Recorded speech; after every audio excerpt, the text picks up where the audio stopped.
One of the most difficult things for me to do when I'm actually reviewing a phone is talk about the pricing of the phone.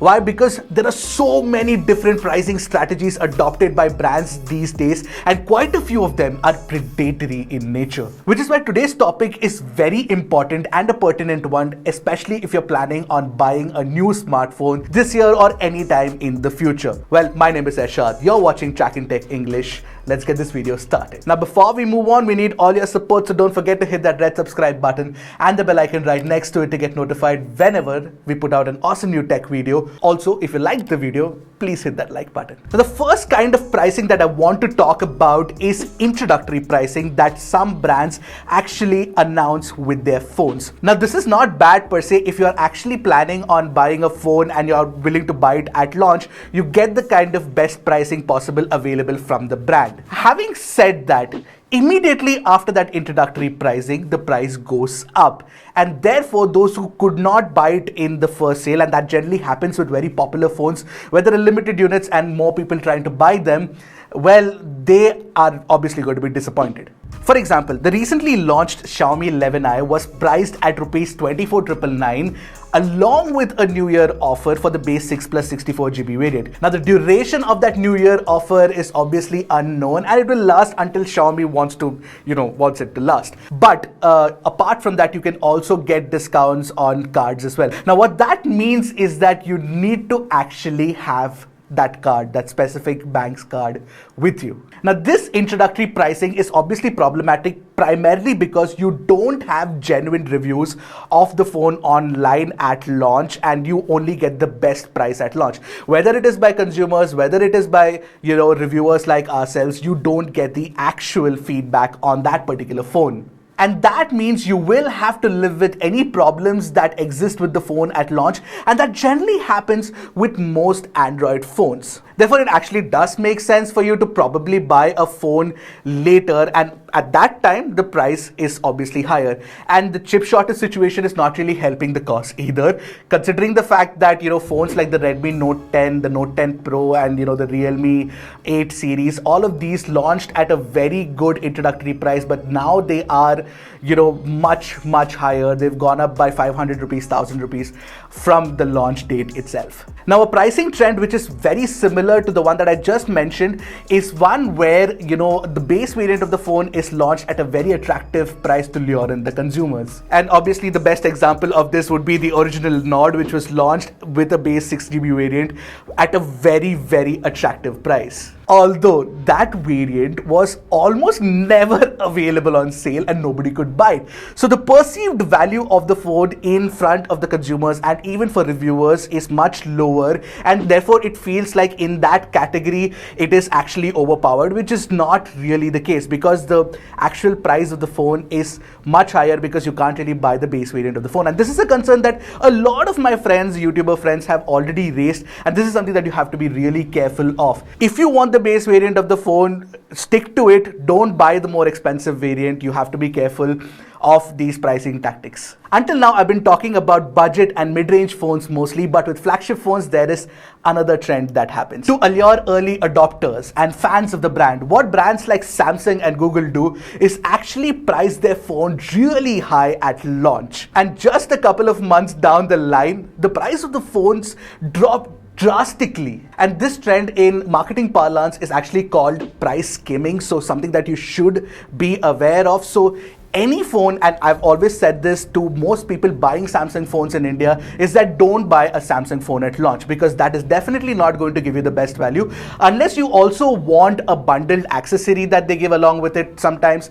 and you get a good value out of it. Otherwise, it's not really worth it. For example, even in the US, for people watching from the US, the Galaxy S21 FE was launched at a certain price, but it was already available with a $100 Amazon gift coupon. So for a fact that Samsung everywhere will eventually reduce the price of its flagships really soon, so don't buy it at launch. Now, while these two pricing strategies and pricing trends are obviously problematic, the most problematic one up till now for me has been, and I have seen a lot of YouTubers raise a voice about this as well, is Flipkart Smart Pack plan. Read the fine print very carefully before jumping in on such plans.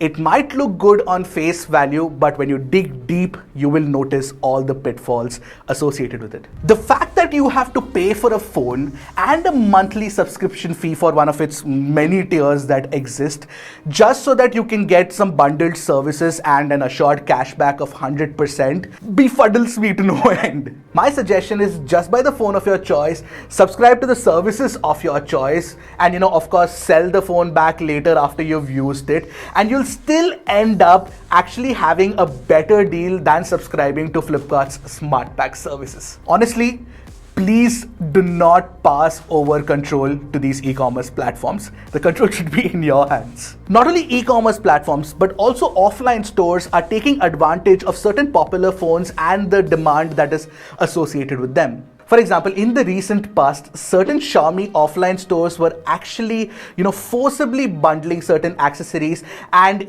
certain insurance services along with the phone and asking you to buy it with that phone. Now, you had no choice. What if you only wanted the phone and none of these accessories or services? You couldn't do that. They weren't selling the phone without it with you. In fact, gamers would also know that this happens now a lot with the Sony PS5, considering that there is a shortage and, obviously offline retailers are making good of that fact. Also, talking about buying phones offline, many a times offline phones definitely have a markup over online phones, considering there are middlemen involved like channel partners who also need to be paid. And therefore, you get better spec'd phones and better deals on these phones when you're buying them online. For example, for about 40,000 odd rupees, you could buy an Oppo Reno 6 Pro offline, or you could buy the iQOO 7 Legend online. Now, does that mean you shouldn't buy phones offline? No, absolutely not.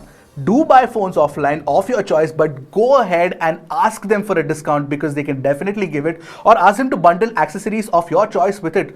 If that store doesn't offer it, walk out, go to the other store. You will definitely get a better deal. Now, while we've talked about predatory practices by brands for selling their phones, obviously they are running a business, they're going to be doing that, but you can be smart about it. You can make smarter decisions when you're buying a phone. Now, first things first, evaluate if you actually do need a new phone. For example, your phone's battery can be changed and it will be running better in no time. I did that for my mom and it's working absolutely fine. Or if the display is cracked, you just need to change the display. You don't necessarily need an altogether new phone. Also, if you are buying a budget or a mid-range phone, I would say that don't overspend, limit your budget. Now, if you have a budget of say about 15,000 rupees, you can probably spend a grand, 2 grand more at max, but don't spend 5,000 more to get that better phone. Actually, just buy this because most of the times the difference is negligible. Also, have a very strict budget when you're going offline shopping for a phone, because invariably the shopkeeper will try to upsell any phone that gives him the best returns. So you might end up with a phone that has an HD plus display but 5G capabilities at 20,000 rupees, where you could have actually spent just 15,000 rupees, got full HD plus, and lived with 4G until 5G comes invariably a couple of years later. Also, one thing I really want to highlight is that obviously for India and for the Indian audiences that are watching this channel, is processor is very, very important, but processor performance has almost reached its peak now. Now, what that means is that Snapdragon 870 was a pretty good processor last year, as opposed to something like the Snapdragon 888, which was the flagship processor and it started heating up. So the moral of the story is, generally don't buy a phone at launch unless you have probably seen some international reviews and they're coming to the market late and you know for a fact that that is the phone that you want to buy. Second, don't overspend, especially for the mid-range and budget phones.